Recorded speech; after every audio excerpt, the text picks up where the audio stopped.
Ucrânia envia delegação para as negociações de paz em Istambul, mas sem Zelensky. A ação acontece depois da ausência confirmada de Putin das reuniões. AD e IL já fazem contas para a aliança pós-eleitoral, tendo em vista a maioria.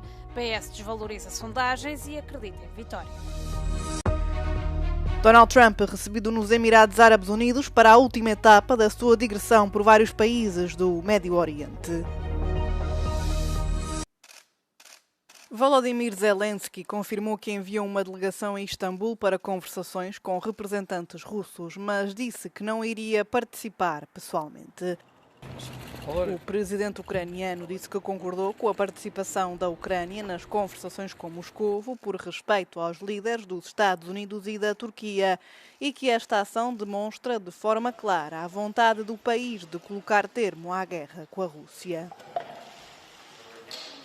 Після того, як ми зрозуміли рівень російської делегації, ми бачимо, що вони, на жаль, дуже несерйозно ставляться до реальних перемовин. Поки що ми не бачимо серед присутніх ті, хто дійсно ухвалює рішення, хоча це була, хочу нагадати, пропозиція русских до прямих перемовин. O Kremlin excluiu o presidente russo Vladimir Putin da viagem à Turquia, afirmando que a delegação russa seria liderada pelo assessor presidencial Vladimir Medinsky. Zelensky afirmou que enquanto a Ucrânia estava representada na Turquia ao mais alto nível, o mesmo não se podia dizer da Rússia, pondo em causa o seu empenho em negociações significativas.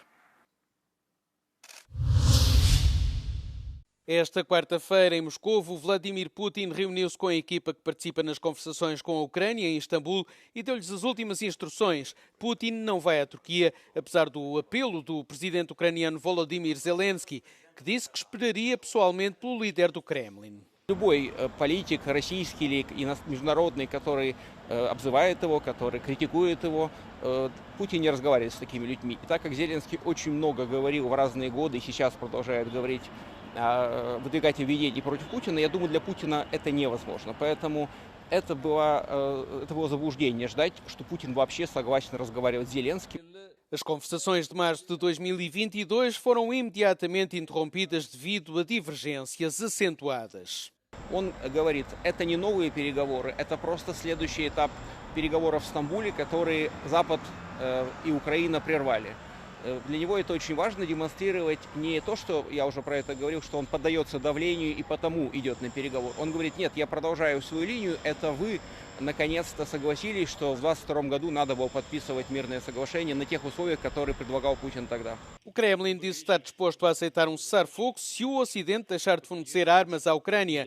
Diz que o objetivo das conversações é eliminar as causas profundas do conflito e estabelecer uma paz duradoura. Путин, конечно, не хочет прекращать огонь, но он не хочет выглядеть человеком, который виноват в том, что огонь не прекращается. Поэтому он находит все новые и новые способы убедить Трампа, что переговоры имеет смысл продолжать.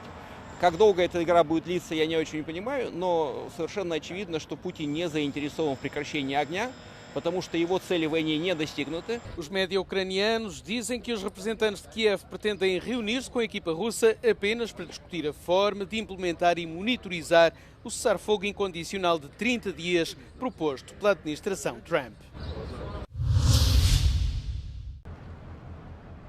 A Estónia avisou que a Rússia está disposta a proteger a sua frota fantasma com força militar.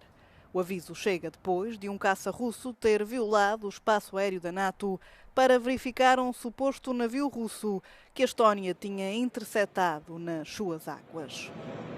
Our forces went to guide the Shadow Fleet vessel to our territorial waters to inspect because there was no insurance, there was no flag, a typical Russian Shadow Fleet vessel. But what is different, and it is important, that the Russian Federation sent a fighter jet to check the situation. A frota fantasma da Rússia é constituída por navios mal conservados e de propriedade obscura, várias vezes visados por sanções europeias.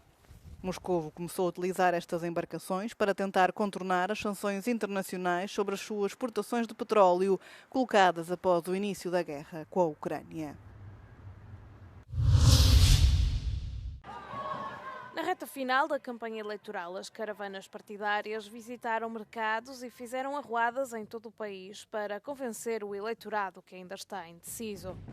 Luís Montenegro tem vindo a reforçar os apelos ao voto útil na AD, dirigindo-se aos eleitores que estão cansados com a frequência de eleições. Associando a coligação de centro-direita à estabilidade política, o social-democrata acusa a oposição de ser uma maioria destrutiva que faz da instabilidade um modo de vida.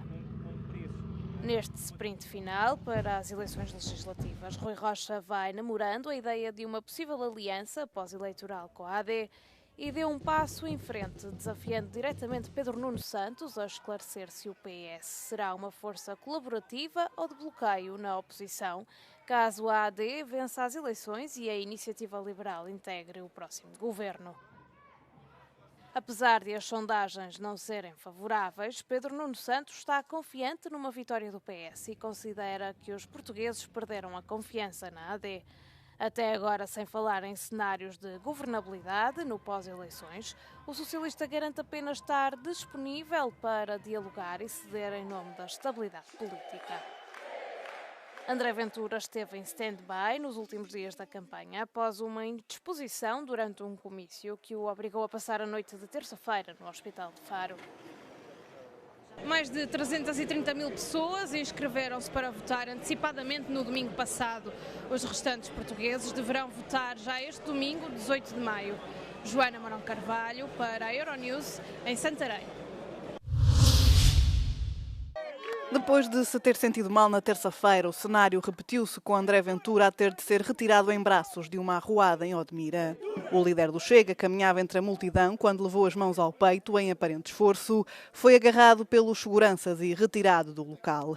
Numa ambulância foi levado para o Centro de Saúde de Odmira e, perante a avaliação clínica, foi depois encaminhado para o Hospital de Santiago do Cacém. André Ventura teve alta na quarta-feira, depois de ter sentido mal durante um comício devido a uma alteração da tensão arterial e um aparente espasmo esofágico.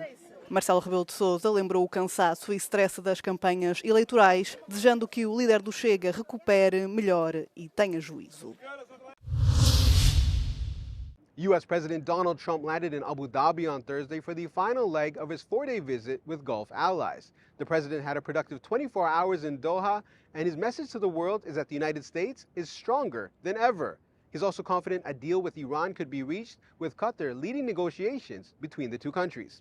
On Thursday, President Trump met American troops at the Al Udeid Air Base in Qatar, the largest U.S. military facility in the region. In a speech, the president said Qatar will invest $10 billion in the coming years to support the base. During a state dinner on the outskirts of Doha Wednesday night, Trump said he urgently wants to make a peace deal with Iran. He also praised Qatar's efforts for using its influence in what he called very serious negotiations. Trump echoed this sentiment at a business roundtable on Thursday. Would like to see if we could solve the Iran problem in an intelligent way as opposed to a brutal way. There's only two, intelligent and brutal. Those are the two alternatives. I want them to succeed. I want them to end up being a great country. In return, Qatar's Emir Sheikh Tamim bin Hamad Al Thani asked the president to use American pressure to bring peace to Gaza. Mr. President, your involvement could catalyze a breakthrough where others have stalled, but only if done in concert with serious partners. Qatar brings the channels, the access, and the credibility. The United States brings power, leverage, and global weight. If we act together, we have a real shot at ending the bloodshed and restoring regional confidence. On Wednesday, the two leaders announced a series of economic and defense deals the White House said will, quote, generate an economic exchange worth at least $1.2 trillion. Upon arriving in Abu Dhabi, President Trump was met by UAE ruler Sheikh Mohammed Al Nahyan. He was given a traditional welcome similar to what we've seen in Qatar and Saudi Arabia. With 24 hours left on his GCC tour, the president seeks to boost the business deals he's already made. Adil Halim, Euronews, Doha. Mais de 50 pessoas foram mortas num ataque aéreo israelita durante a noite em Khan Yunis, em Gaza. É a segunda noite consecutiva de pesados bombardeamentos, depois de, na quarta-feira, os ataques aéreos terem matado pelo menos 70 pessoas em Jabalia. Os militares israelitas ainda não comentaram os ataques, Mas o primeiro-ministro Benjamin Netanyahu prometeu no início desta semana que o país iria intensificar as operações em Gaza com toda a força. A notícia surge numa altura em que Donald Trump se encontra a fazer uma digressão pelo Médio Oriente que não inclui Israel. Muitos esperavam que uma viagem à região encorajasse um acordo de cessar-fogo ou a retoma da ajuda humanitária a Gaza. O bloqueio total israelita, que vai já no 3º mês, tem suscitado preocupações devido à fome crescente.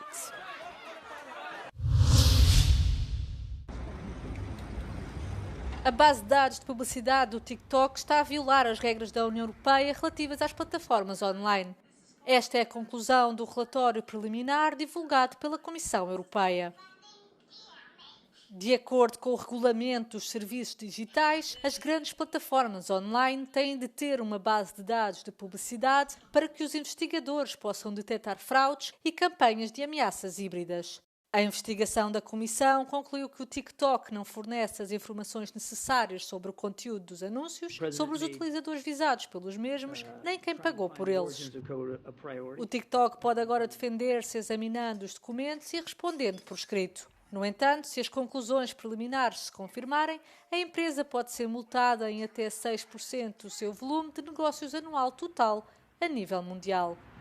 Esta investigação sobre o TikTok abrange igualmente os efeitos negativos decorrentes da criação do seu algoritmo, segurança e proteção dos menores, bem como o acesso aos dados por parte dos investigadores. Mas sobre isto ainda não há conclusões.